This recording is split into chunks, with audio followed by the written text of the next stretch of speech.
Gotta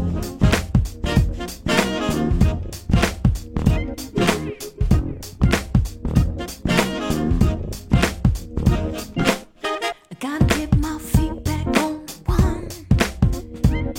Get up, pack on my shit and run. I pack like nothing in the way. I won't look back.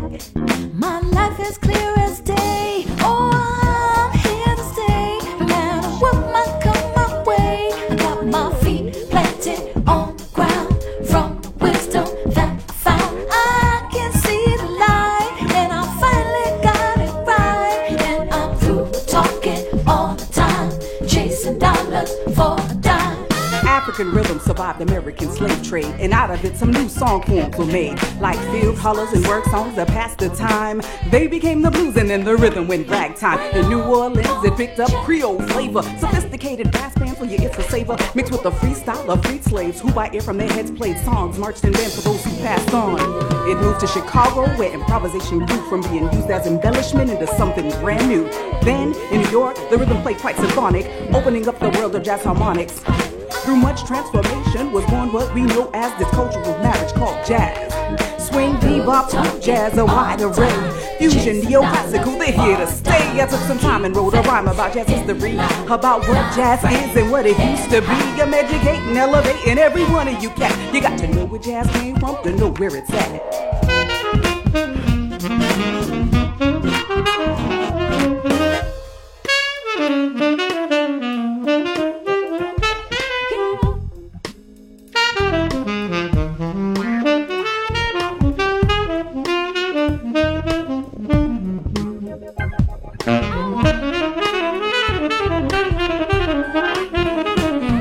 I'm here to stay, no matter what might come my way. I got my feet planted on the ground.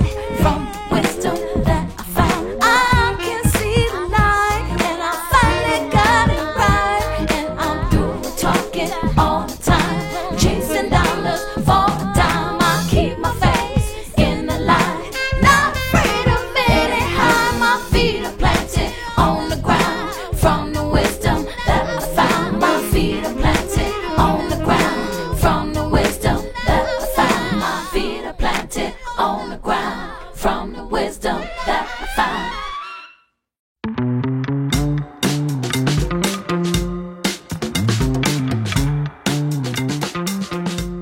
Welcome, everyone, to Martinis and Masterpieces. We're so excited to have you here with us. I'm Jim Grace, Executive Director of the Arts and Business Council of Greater Boston. And I'm Luke Blackadar, Deputy Director of the Arts and Business Council of Greater Boston. Tonight, we'll share with you why we do what we do and introduce you to some of the incredible artists and partners we have the privilege of working with. At the Arts and Business Council, our primary focus is on the people who create, who inspire, who uplift, who advocate, and who dream. These artists and the arts organizations that support them need scaffolding and resources to do what they do. That's where we come in. We're now laser focused on 4 programs that are essential to sustaining the arts. Our Business on Board program helps organizations create a robust, invested network of volunteers and champions. Our Creative Campus program fills the primary need of spaces for artists and their art making at a time when gentrification threatens to effectively eliminate them. We also provide legal services to individual artists and arts organizations through the Volunteer Lawyers for the Arts, as well as business coaching and community for independent and emerging artists through our Creative Entrepreneur and Walter Feldman Fellowship programs. The arts matter now more than ever. In many regards, the arts helped us through the COVID-19 pandemic, bringing so many of us together when we were still forced to be apart. And later tonight, we'll have an opportunity to introduce you to some of the amazing people and organizations who've done just that. And tonight, we want to take time to make a special thank you to our sponsors, especially our Maestro sponsors.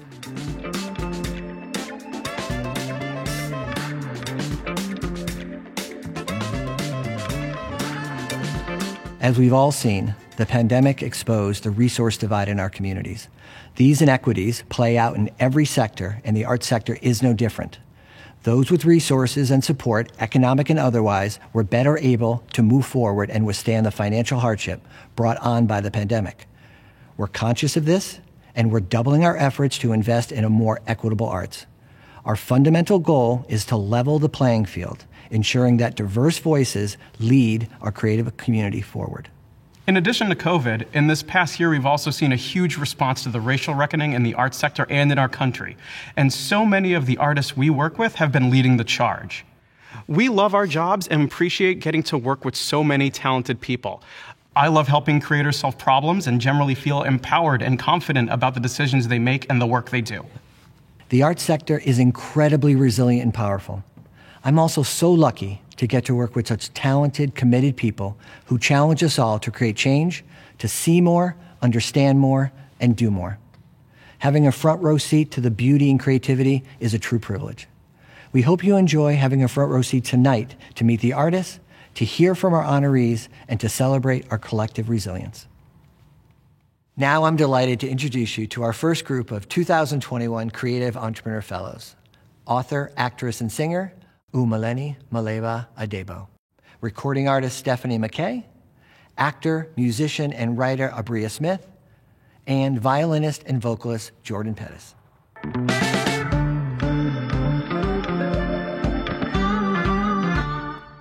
Can you tell us how this fellowship experience has been for you so far? I would say it's been life-changing. I have never had a fellowship before. I've always really, I guess I shied away from something like that. And I've always just been insular in my creative expression, just doing it by myself. And sure, I would collaborate with other people, but I never sort of sought out ways to be in conversation with others on a long, consistent basis. So this was my first foray into that. So I am grateful to have been given an opportunity. I've learned a lot about myself in terms of what my art can do. I've always been somebody who doesn't want to put myself in a box. And so the gift of the fellowship is that I met people with different strengths that I don't have as an artist, and so I'm able to learn from them and expand. I love to sing. I would say I'm sort of self-taught, but I did learn it formally a little bit when I was in high school in South Africa, usually in choir, but not like, and I did a couple of like private lessons and that sort of thing. Then I sang in jazz band. I was a vocalist in the jazz band in college for 3 years at UMass undergrad, and I loved it. I loved singing jazz, Sarah Vaughan, Billie Holiday, Ella Fitzgerald, and would practice at Wally's. I would sit in and watch and listen to, amazing musicians. And I would sit in as a vocalist. And if you know Wally's, they'll tell you to get off if you don't know what you're doing. I think the other thing I learned really was the business aspect, being a creative person and also being sort of business-minded, at least for me, wasn't and isn't sort of natural. And so really learning about, number one, how to protect my work was really key. Because I didn't know what I was doing. I would just be like, oh, okay, you can have it. And I didn't think about the worth of it and my time. And so it really gave me pause to think about the value of what I can do and the time it took to do it. And then the other thing I learned was also about, how to formalize sort of my business, myself as a creative entity. That was really important. And then I think more importantly, also thinking outside of the box of where I can perform.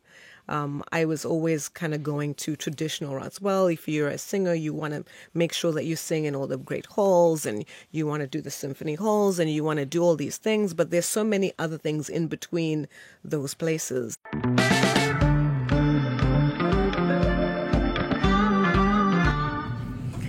Hi, my name is Stephanie McKay, and I'm a recording artist and an educator. Being in the Creative Entrepreneur Fellowship Program of the Arts and Business Council has been an extremely rewarding experience. I've expanded my knowledge in estate planning, trademark, business entities, taxes, crowdfunding, goal setting, home ownership, mental health and wellness, and using social media to promote my work.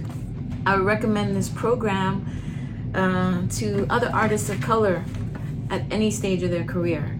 And that's one of the things I think is unique about this fellowship program is that you don't have to be young, single, and unmarried to apply for it. You can apply for this fellowship at any age. And I think it's important because it's a strong network of business professionals who are veterans in their field, and they specialize in helping artist entrepreneurs.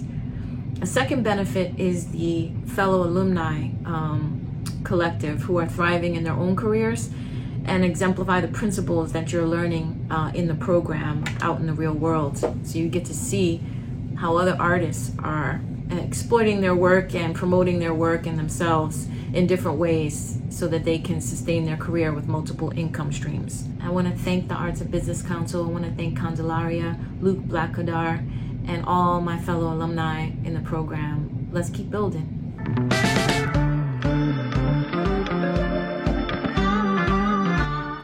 My name is Abria Smith, and I'm an actor, musician, and writer who occasionally dabbles in visual arts. The arts have always played a significant role in my life.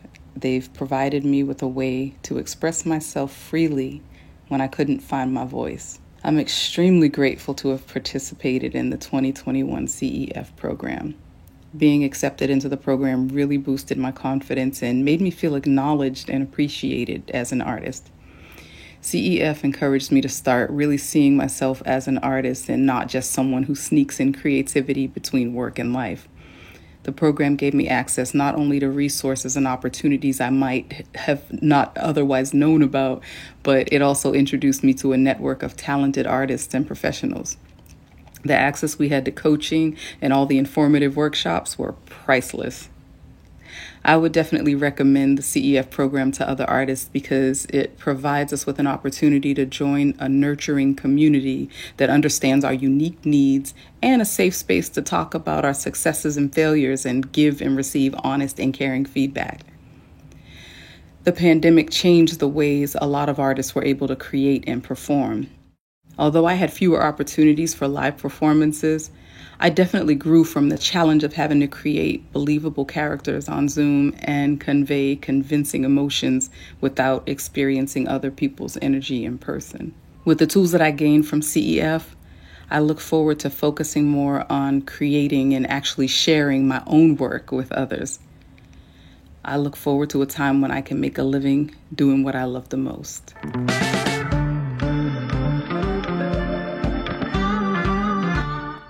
I joined the Creative Entrepreneur Fellowship because during the pandemic, I know many people were forced to kind of take a look at their life and take a look at the choices and that they had made and to look at how they saw themselves.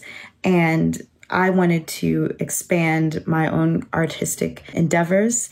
And I wanted to think about how I was charting my own path as an artist. This entrepreneur fellowship, this experience has really taken me to another level, and a level that I wouldn't have been able to get to without the support of the people around me, without the support of this program.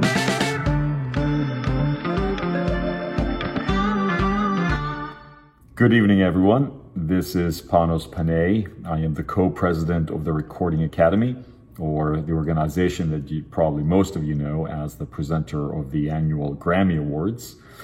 I'm also a past Arts and Business Council board member, a past Martinis and Masterpieces in-person attendee, as well as an honoree at the event. I want to start by thanking every one of you for the amazing contributions and work that you have done to support the arts community during this very difficult time. I know that the arts community has in fact been there for us. Whether it's a painting that provided inspiration for us, a song that we heard that just kept us sane, an album that we couldn't live without, or that amazing piece of literature that we engrossed ourselves in during this extremely difficult time. It's also a community that's been dramatically upended and who's had its incomes seriously diminished during this very challenging time around the world.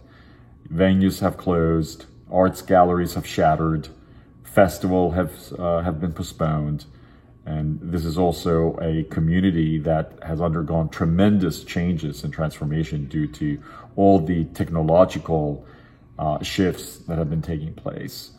So in many ways, it's a community that has required the Arts and Business Council and what it does more than ever before. It is my hope that you will continue all the hard work that this organization has been doing for decades now. This is a community that requires our continuous support and guidance, as well as the platforms that the Arts and Business Council provides for that inspiration and that imagination that gives our artists the ability to continue to provide the amazing inspiration that they give to all of us around this community and around the world. I also just want to send my deep gratitude and thanks to Jim and his amazing staff for all the work that I've been doing, which I have experienced firsthand as an active member of the community in Boston for so many years. Please continue to be the amazing tight-knit community that you have been, because that is an amazing town. And now living in Los Angeles, I've come to also appreciate and respect what Boston has to offer.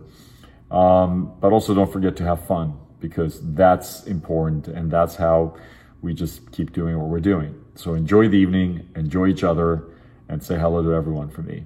Thank you.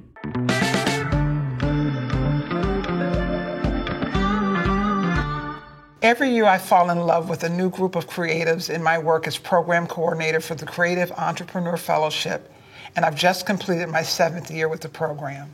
The 9-month Creative Entrepreneur Fellowship is designed to accelerate the artistic practices of creative through monthly workshops, individual coaching, peer interaction, and a stipend. Many of the artists live and work in Greater Roxbury, and the majority are BIPOC, Black, Indigenous, and people of color. Creatives often work in isolation but show in public. The COVID-19 pandemic increased this isolation, especially as opportunities to show, perform, and earn disappeared as scheduled events were canceled. Participating in the fellowship program created an instant community where discussions about challenges and triumphs, advice, encouragement, resources, and constructive feedback flowed freely. This year's cohort bonded despite the fact that we didn't have an in-person meeting until the end of the program. As creatives do, the fellows were innovative. They relied on one another and the Arts and Business Council staff for guidance on applying for grants and other assistance, and with housing and legal concerns. The fellows collaborated and continually encouraged each other to keep creating even when programs halted. Now it is my distinct honor to introduce you to multimedia artist, filmmaker, and designer Daniel Callahan, visual artist Merlot Philossaint, jewelry designer KZ Angelo.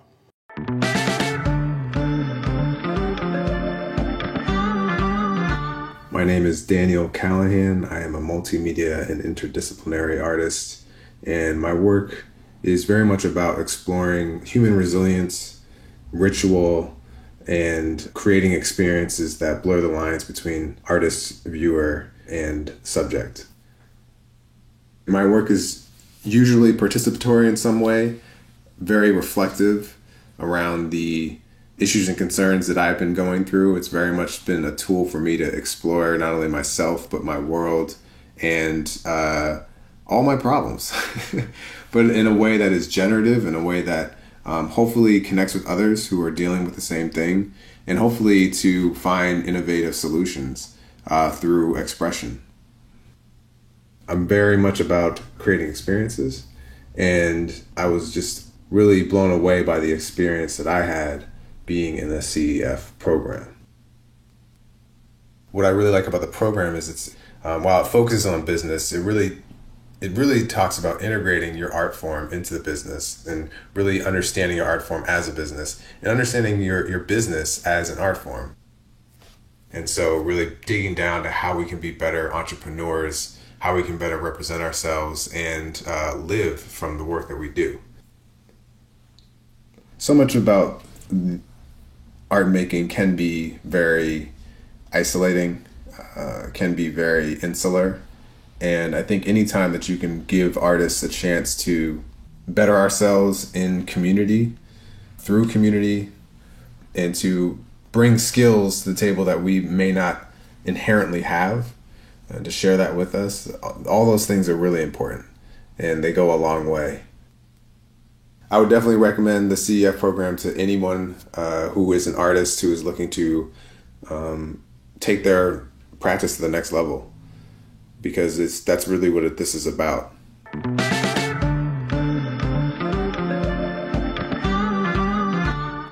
As a 2021 fellow, it helped me build my confidence as an artist. I received so many great resources and knowledge. One such resource was a volunteer lawyers. Another was a book I received called Arts and Numbers. It is a finance book. It helped me grow as a person, as an artist. I built so many connections with people that I may not have met if I hadn't done this program. So thank you for the opportunity, and thank you for listening. Thank you. Goodbye.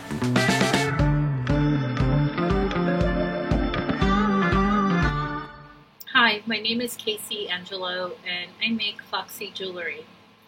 Floxy's a name that I came up with as a kid, and I still really enjoy it, so I use it for my jewelry. And the materials that I mostly work with are beads. Some are vintage, modern, things that I will get at estate sales, secondhand shops, online. And I've been collecting beads probably since I was 6 years old when I came to the US from Brazil. My dad was a maintenance man, and I remember one day he came home and he was like, "Here you go." And he gave me a ton of beautiful beads. And I was a 6-year-old lonely kid who was dropped off. You know, I felt like I was just dropped off in this cold country. I didn't know the language at all, but I knew that I come from a family of creators, of very crafty people. So that's really when I started working with beads and having a great appreciation for them. When I was a kid, it was the best thing that I could have done during the pandemic, you know, besides going to therapy and trying to drink water and be healthy. It really helped me stay mentally sane, knowing that every month I was going to check in with an amazing group of artists. You know, not just any amazing group of artists, but some people that I knew from the community and like greatly admire, and people of color. Like, I would join this Zoom once a month and all of these beautiful faces. It was really a great experience. And because I had this on my calendar and on my mind, I just made more space to focus on being creative. And I also thought more about how I wanted to market myself, my price points, which is something that I really struggled with. And I was able to have conversations with people who understood some of my challenges because they had faced it too. So it really gave me community. It validated a lot of my feelings and experiences. And it was really, really the best thing that I did for myself. One of the biggest challenge as a creative person in the city is, you know, connection to resources and certain spaces that don't feel very comfortable. And the Creative Entrepreneur Fellowship, it gave us the time to talk about that and to face some of those worries and fears that I had about where to go with my art and you know, what would be safe for me. And I got to work with Candelaria, who is so knowledgeable, like so wonderful, and have these conversations that, you know, I've wondered, you know, is it appropriate for me to say these things? Is it okay to bring these things up? And month after month, I was in a room with people that were like bringing up a lot of things that was really helpful to me in my growth. I have grown my business so much in the last year. I've gotten so much more done than, I don't know, like I think that because of the Creative Entrepreneur Fellowship, my business, especially, you know, busy season coming up, it's really going to do so much better. I'm so much more organized and confident in my abilities. Thank you very much.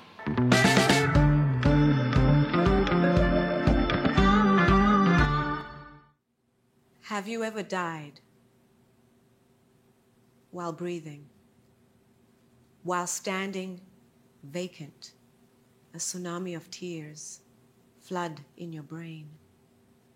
Have you ever lost your voice from screaming between borders of reason and reality?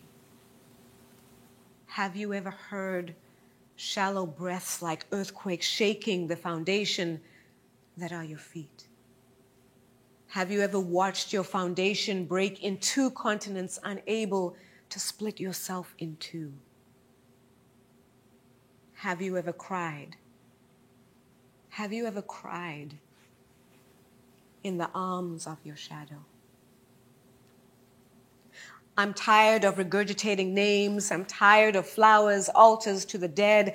I can't breathe.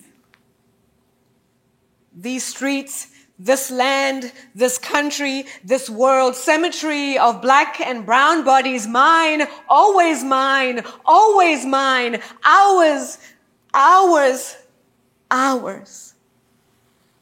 If she could have heard me, if she could have heard me through the coma that held her prisoner, I would tell her that I'm sorry. I would have reminded her that there are still many seeds to sow, that I would never forget that she was my first soil, the root of my tree. But if a root dies, am I still a tree? If a root dies, am I still a tree? Though I've bloomed in other fields, is this flower still her glory?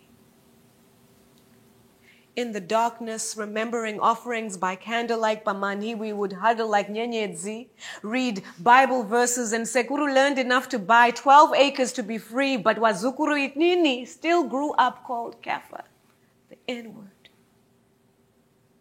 But still I rose, my image splashed across buildings, and they chanted my name with all its ancestral power. The lines on my face, maps of a nation, locks like ropes pulling me to my salvation, and every syllable an homage to my people. Have you ever died while breathing, while standing vacant? A tsunami of tears flood in your brain. Have you ever lost your voice from screaming between borders of reason and reality? Have you ever heard shallow breaths like earthquakes shaking the foundation that are your feet? Have you ever watched your beginning break in two continents, unable to split yourself in two? Have you ever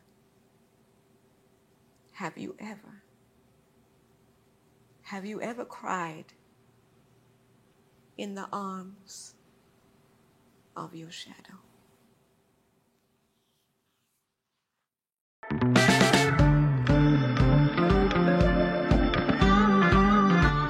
Hi, everyone. I hope you're enjoying Martinis and Masterpieces. My name is Cara Elliott Ortega, and I'm the Chief of Arts and Culture for the City of Boston. I know I don't need to remind everyone here about how difficult this time has been to the creative sector, to artists, and to cultural organizations around Boston and beyond. What's sinking in for me, for our team at the city, and for those in the arts and culture industry who I talk to every day, is that uncertainty is turning into a bit of a way of life. The business models, the markets, our ways of thinking about art consumption and content are all shifting. And I know that we all appreciate that in the middle of this, it's the makers, the musicians, the artists who really keep going and keep creating, offering up some moments of connection, relief, and just humanness in the middle of a whole lot of precarity. When we surveyed creative workers about their biggest concerns this past year, overwhelmingly we heard about that feeling of having the rug pulled out from under you and the uncertainty in navigating their professions and livelihoods, and how the changing nature of work was impacting their relationship to audiences, to the public, and the resulting loss of community. So every opportunity to provide resources and support is critical, not only to keep the lights on in our venues or because Arts and culture is a critical part of our economy in Boston, which it is, but because behind all of that work are people and communities who create the rhythm and vibrancy of our city. To those who have volunteered their services, please know how much we appreciate your time and care for this work. Every minute that you're able to share is so valuable. And a huge thank you to the Arts and Business Council for doing the necessary for the arts in a time of crisis. From navigating complicated relief funds to helping people navigate unemployment benefits, which have been so difficult for gig workers in particular, and giving organizations the space and support to really think about what this next phase means for them and their futures. The Arts and Business Council has really been relied on and will continue to be relied on as a guide through these times, and we couldn't be more thankful for your services and partnership. So on behalf of the City of Boston, I want to thank everyone here for their support. Let's stay vigilant and keep raising our voices about the importance of arts and culture, especially in this moment of social reimagining. Now is the time to get really creative about what comes next, what should be, and how we might get there together. Thanks so much and have a great night.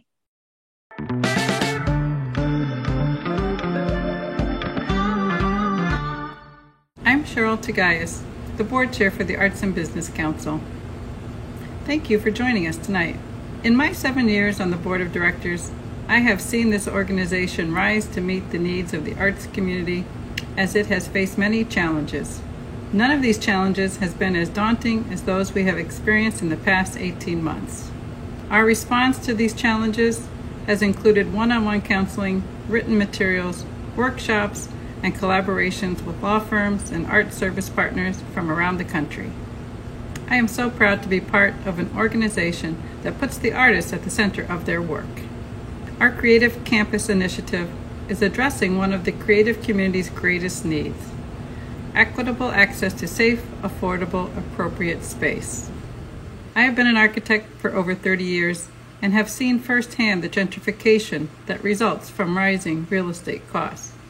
Unfortunately, artists and small cultural organizations lose their space. To preserve these spaces, resources and capital are needed. The Creative Campus is an initiative of a cultural CDC that can help address this critical need. For example, we have been partnering with Creative Hub Worcester in the acquisition, financing, and rehab of an historic building in downtown Worcester to create a community center focused on creative and cultural expression. And we are working to preserve the second largest artist community in the country, located in Lowell, through acquisition. Please join us in this mission, whether through offering your expertise and services or through financial contribution. Both are critical to our success. And to our sponsors, partners, and champions, many of whom are watching this event tonight, we can't thank you enough for your support over the years. And to all of you, let us work together to ensure the health and vitality of our arts community. Thank you.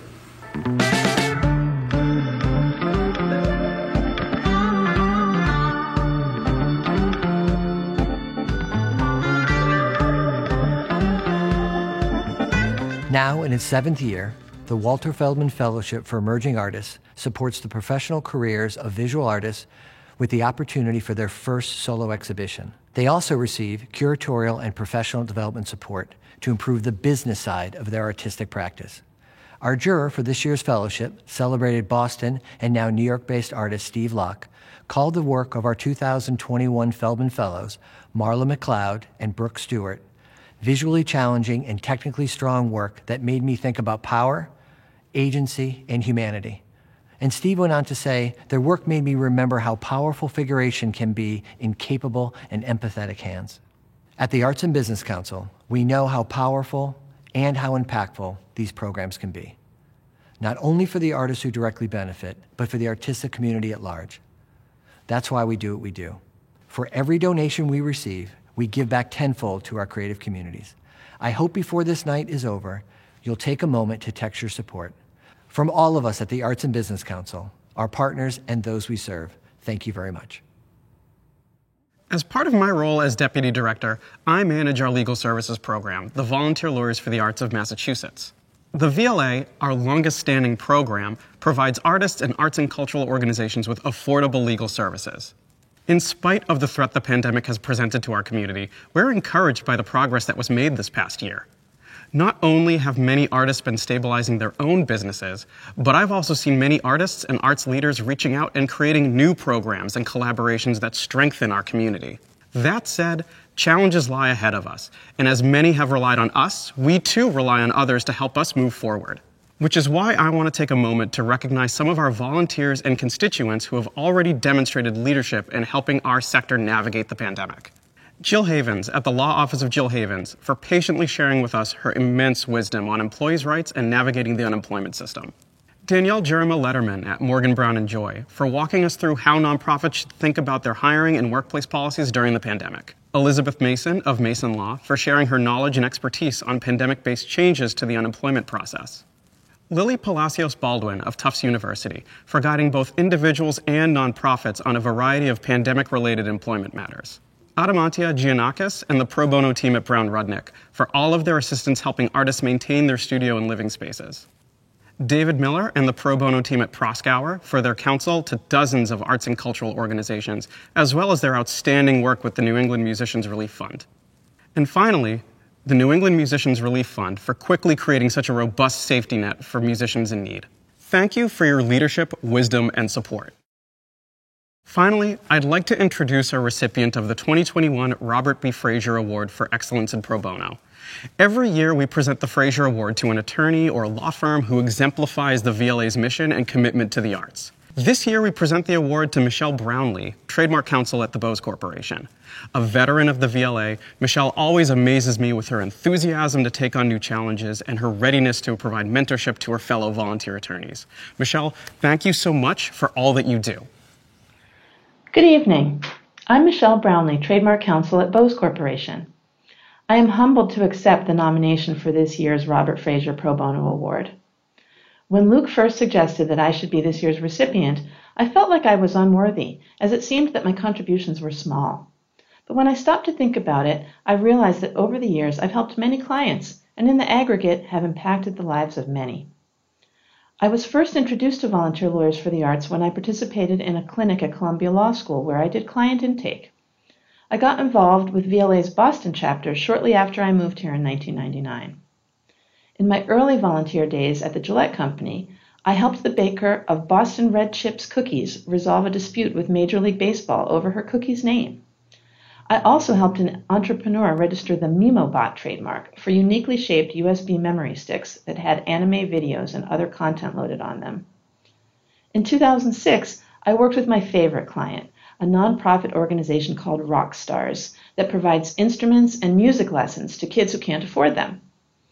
I helped the founder file trademark applications for the Rockstars name, which is spelled R-A-W-K in a tribute to the Boston accent, and for their star logo, which bore some resemblance to the Houston Astros logo, and again resolved a dispute with Major League Baseball.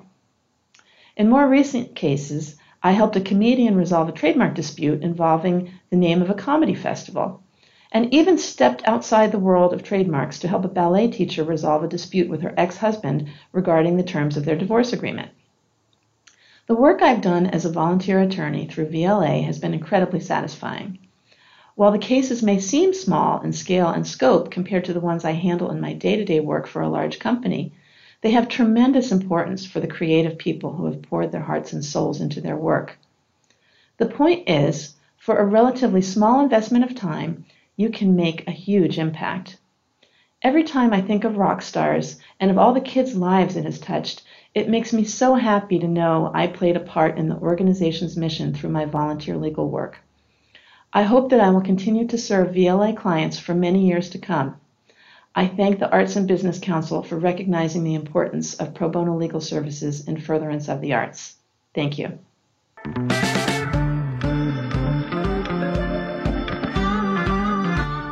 Now let's hear from our final group of fellows, playwright Alexis K. Morgan, puppeteer Tanya Nixon Silberg, and painter Robin Thompson Duong.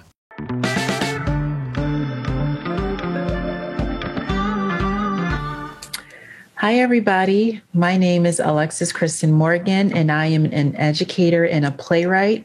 I find myself between two worlds, the greater Boston area and the greater Philadelphia area. I am so thankful to be able to spend this time with you today to share about my experience with CEF. Before CEF, I had little knowledge of how to take my art from being part-time to being full-time. I knew very little about how to protect my art, how to fund it, or how to market it. Even though I consider myself a millennial, I really do very little on social media, and I didn't necessarily know how to use these different platforms to advertise, to connect with others, and also how to capture some of the work that I was doing in order to get funders to support my efforts. And so I'm so thankful for CEF for giving me the tools that I need in order to accomplish that work. I'm also really thankful for CEF for the number of people I got to meet during the 6-7 month experience. Even though because of COVID, we didn't have opportunities to meet in person, we did have opportunity to connect over Zoom. And Zoom provided a space, a platform for us to build trust, for us to build relationships and partnerships. I got to meet with other alumni from CEF. I got to hear about the struggles and the way that we were able to thrive as artists. It was amazing that even though there was a pandemic, there were so many opportunities for us as artists to continue to showcase our work, and even more opportunities for us to connect with one another, partner with one another, and really work on different projects that we didn't have an opportunity before then. I just want to give a huge shout out to Luke, to Alexis, to Jim, and especially to Candelaria for all of the time that they invested in each one of us and invested in us collectively as a group, as a cohort. The pandemic was hard on all of us, and I can't imagine it wasn't difficult for them as well, but they showed up consistently, showed up in between, and gave their time to us in a way that I didn't even expect. And I'm so thankful for that. Through CEF, I really hope, and I know I'm going to take these tools and knowledge, and especially the friendships, and apply it. One thing I'm learning to do is to seek out opportunities and not just wait for them to find me. There are so many ways as a writer that I can get my work out on stage. And I've been taught not to be afraid to even, do what it needs to take to get a couple of friends, open up a Zoom room and showcase my own work and not wait for a company to award me that. I can do that myself. I can really take ownership of that. I thank you all. I thank you for this experience, and for giving me an opportunity.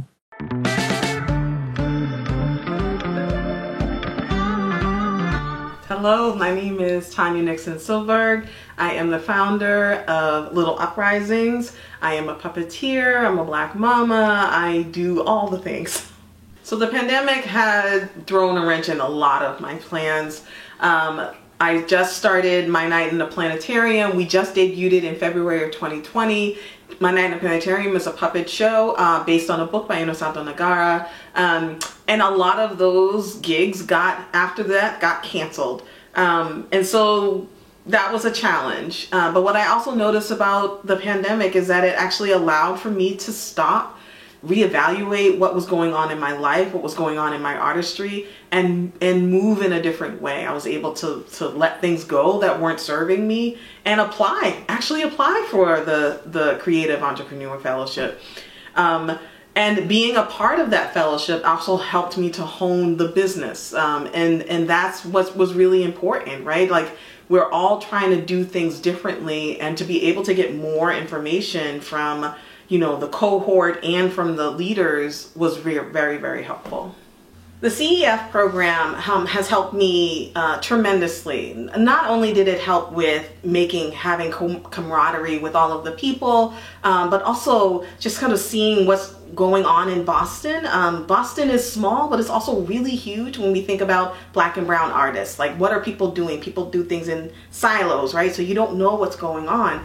The CEF actually really just helped broaden my idea of what artistry is in Boston, make really great connections with folks, and also give me some really good tools about business and how to make my business flourish in Boston. I would absolutely recommend the CEF to other artists, and I have. So I hope, the people that I had recommended to apply. I would recommend the CEF program to other artists for the same reasons in which I was a part of it. I was able to really be a part of a cohort. I've been in cohorts before, and I've noticed that when we're in cohorts, it's usually we just get together, we do whatever our things are, and then we separate. I feel like this is very much a family. And so I would recommend that for any artist coming up, already established, to be a part of something where it's not just our artistry, but our business, and we get the tools to do both of them.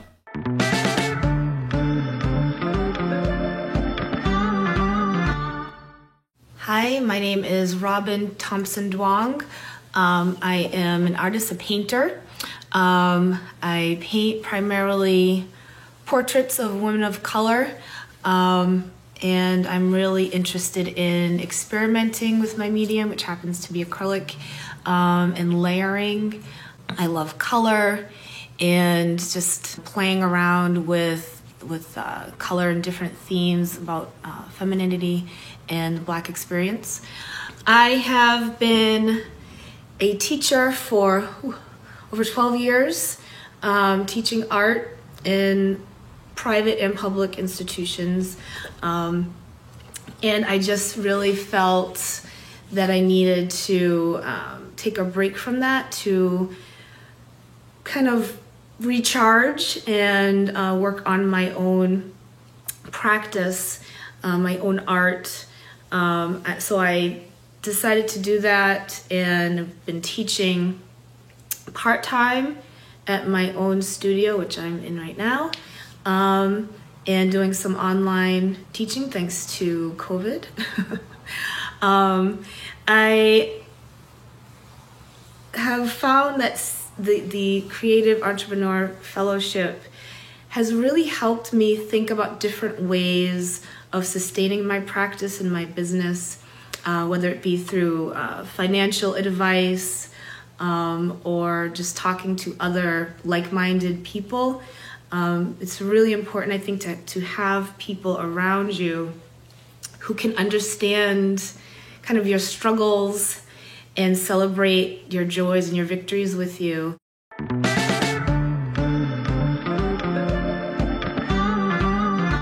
We want to give our sincerest thanks to our donors, our honorees, and our volunteer lawyers who've contributed over $25 million in free legal services since the VLA's inception. Thank you for standing by us and the creative community for all of these years. And a special thank you to the Boston Foundation, without whom our COVID response programming would have been only a fraction of what we were able to provide. And to the many business professionals who have invested in arts and culture boards after attending our Business on Board program. Thank you for bringing your passion and your compassion.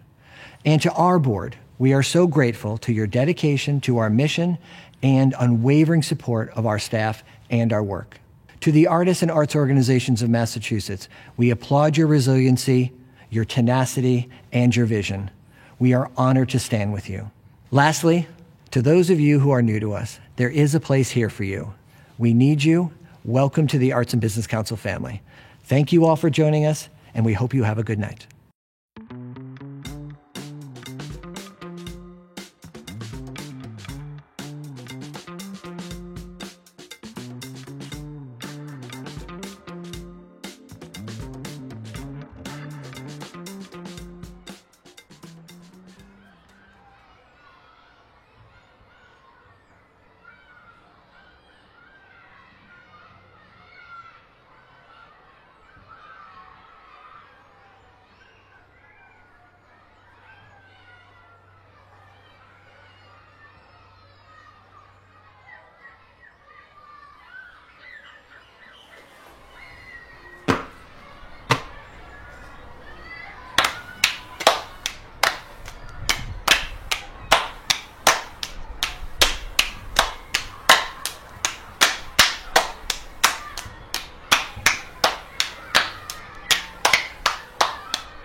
Down, down, baby, down by the roller coaster. Sweet, sweet baby, I don't wanna let you go.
Today I will write a poem about a little girl jumping rope.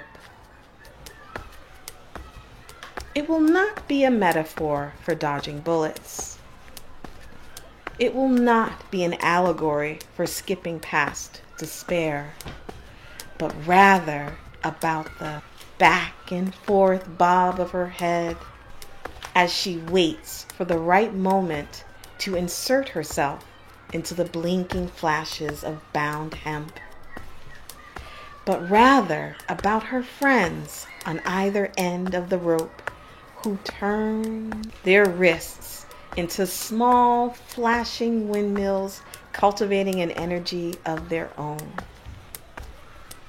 but rather about the way the beads in her hair bounce against the back of her neck, but rather the way her feet barely touch the ground. How the rope skipping across the concrete sounds like the entire world is giving her a round of applause.